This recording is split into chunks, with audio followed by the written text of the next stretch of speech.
Hello friends, જય શ્રી ગણેશ. બધાને સ્વાગત છે તમારું મારી ચેનલ ગુજરાતી કિચનમાં. તો બટેટા પૌવા તો તમે વારંવાર બનાવતા જ હશો, પણ આજે આપણે કાચા બટેટા અને પૌવાનો એક ટેસ્ટી કુરકુરો નાસ્તો બનાવશું, જે બટેટા પૌવા કરતાં પણ બનાવવો સરળ છે અને એકદમ જલ્દીથી બની પણ જાય છે. આ નાસ્તામાં આપણે બેસન, રવો કે મેંદો કોઈ જ વસ્તુનો ઉપયોગ નથી કરવાનો.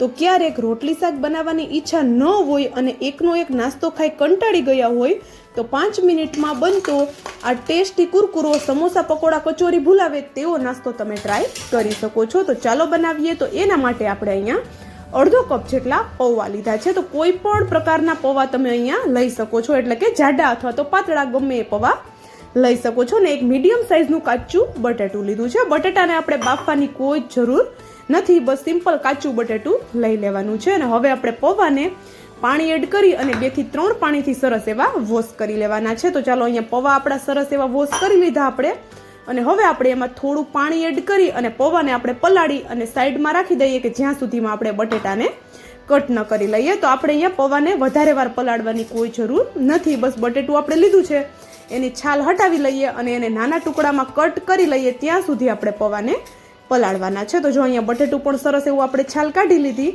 અને આપણે બટેટાના આવી રીતે નાના નાના પીસ કરી લેવાના છે, કારણ કે આપણે આને પીસવાનું છે. તો જો નાના ટુકડા હશે તો એકદમ જલ્દીથી પીસાઈ જશે, અને કોઈ ટુકડો રહી જશે તો પણ નાસ્તામાં જ્યારે આવશે ત્યારે ખાવામાં ટેસ્ટી લાગશે, એટલે વધારે મોટા ટુકડા નથી કરવાના. તો જો આપણે ત્યાં સુધીમાં પૌવા પણ સરસ એવા હલકા એવા પલળી ગયા છે.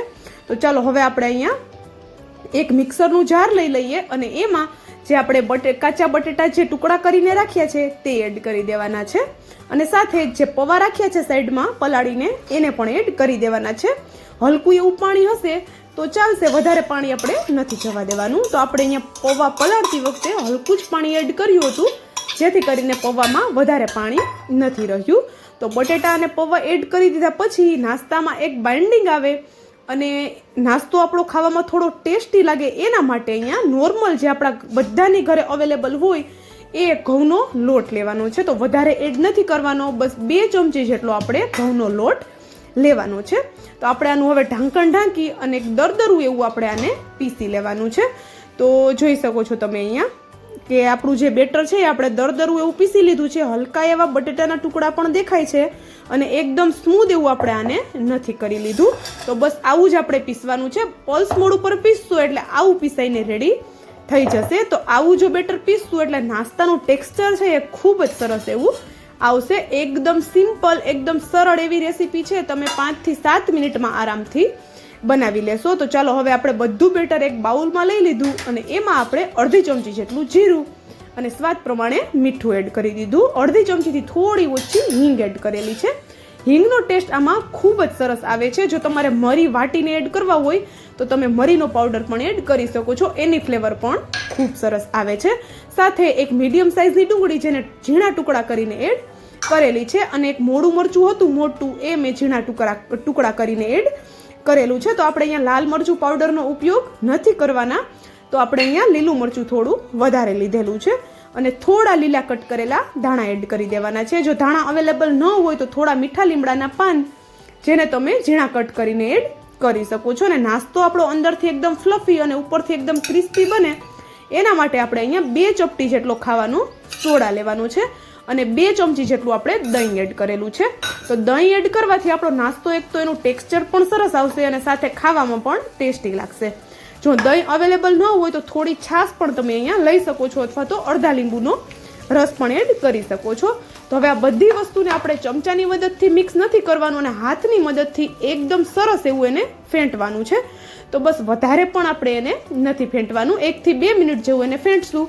ત્યાં જોઈ શકો છો તમે આપણું જે બેટર છે એમાં સરસ એવી જાળીઓ આવવા લાગી છે, અને બેટર આપણે બિલકુલ ઢીલું નથી કરવાનું, બિલકુલ પાણી એડ નથી કરવાનું. તમે જોઈ શકતા હશો કે આવું એક થીક એવું આપણે એનું બેટર બનાવીને રેડી કરી લેવાનું છે. તો જો ઢીલું બેટર થઈ જશે તો નાસ્તામાં તેલ ચડી જશે. તો એ વાતનું ધ્યાન રાખશું કે આપણે અહીંયા બસ પાણી એડ કર્યા વગર બટેટા અને જે પૌવાનું પાણી છે એમાં જ આપણે આ બેટર બનાવી લેવાનું છે. તો ચાલો બેટર આપણું બનીને રેડી થઈ ગયું છે.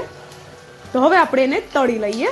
તો તળવા માટે સાઈડમાં પહેલેથી તેલ ગરમ થવા માટે મેં રાખી દીધું હતું, અને તેલ આપણે અહીંયા શરૂઆતમાં એકદમ સરસ એવું ગરમ થઈ જાય પછી જ આપણે આ નાસ્તો એમાં એડ કરવાનો છે. અને નોર્મલ આપણે જે રીતે ભજીયા પાડતા હોય એ જ રીતે આપણે અહીંયા આ જે નાસ્તો છે એને પાડી લેવાનો છે. તો બિલકુલ ઝંઝટવાળું કામ નથી, કાંઈ જ આપણે બાફવાનું નથી, કાંઈ પલાળવાનું નથી અને કોઈ આપણે અહીંયા વસ્તુનો શેપ નથી આપવાનો નાસ્તાનો. તો સિમ્પલ આપણે ભજીયાની જેમ આપણે આને પાડી લેવાના છે. તો નોર્મલ ભજીયા તમે બહુ જ બનાવતા હશો, પણ એકવાર આ રીતે બટેટા પૌવાના ભજીયા બનાવી જુઓ, ખાવામાં એટલા બધા ટેસ્ટી લાગે છે.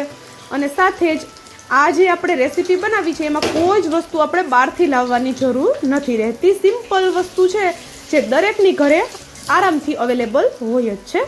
તો જો એક બેચમાં જેટલો નાસ્તો આવે એટલો આપણે એડ કરી દીધો છે. અને હવે આપણે નાસ્તો છે એ હલકો હલકો ક્રિસ્પી થવા લાગે એટલે ગેસની ફ્લેમ આપણે મીડિયમ કરી દેવાની છે, જેથી કરીને આપણો નાસ્તો અંદર સુધી એકદમ કૂક થઈ જાય, અંદર સુધી એકદમ સરસ એવો ફ્લફી થઈ જાય. તો જો અહીંયા હવે આપણે એને વચ્ચે વચ્ચે ફેરવતા રહેવાનું છે, જેથી કરીને બધી સાઈડથી સરસ એવો કલર આવી જાય. અને જો તમે અત્યાર સુધીનો વિડીયો જોઈ લીધો હોય અને એમાં તમને થોડું પણ કંઈક પસંદ આવ્યું હોય તો પ્લીઝ વિડીયોને લાઇક અને જો ચેનલ પર નવા હોય ને તો ચેનલને જરૂરથી સબસ્ક્રાઈબ કરી લેજો. અને સાથે જ બાજુમાં આપેલા બેલને પણ પ્રેસ કરી લેજો, જેથી કરીને આવી જ નવી નવી રેસીપીની નોટિફિકેશન તમારા સુધી પહેલાં આવે. ને આવો એકદમ સરસ એવો નાસ્તાનો કલર ચેન્જ થઈ જાય એટલે આપણે નાસ્તાને બહાર કાઢી લેવાનો છે. અને ફરી પાછું ગેસની ફ્લેમ હાઈ કરી દેવાની છે. અને જે બીજો બેચ આપણો હોય છે એ આપણે આવી રીતે ભજીયાની જેમ પાડી લેવાનો છે. અને હલકો એવો ક્રિસ્પી થાય એટલે આપણે એને ગેસની ફ્લેમ મીડિયમ કરી દેવાની છે. તો અને તમે આવી રીતે ભજીયા ક્યારે બનાવ્યા છે કે નથી બનાવ્યા એ પણ મને કોમેન્ટ કરીને જરૂરથી જણાવજો. અને જો નથી બનાવ્યા તો તમને મારો આ વિડીયો કેવો લાગ્યો એ પણ મને જરૂરથી કોમેન્ટ કરીને જણાવજો. તો ચાલો આપણો અહીંયા બીજો બેચ હતો એ પણ સરસ એવો ક્રિસ્પી થઈ ગયો છે. આ નાસ્તો બનાવવામાં તળવામાં બિલકુલ વાર નથી લાગતી. તો ક્યારેક તમને કંઈ વધારે બનાવવાની ઈચ્છા ન હોય અને કંઈક ચટપટું ખાવું હોય તો બજારનો નાસ્તો લાવી અને ખાવા કરતાં તમે આ રેસીપી ચોક્કસથી ટ્રાય કરી શકો છો. બટેટા પૌવા કરતાં પણ બનાવવી સરળ છે અને બટેટા પૌવા કરતાં બની પણ જલ્દી જાય છે.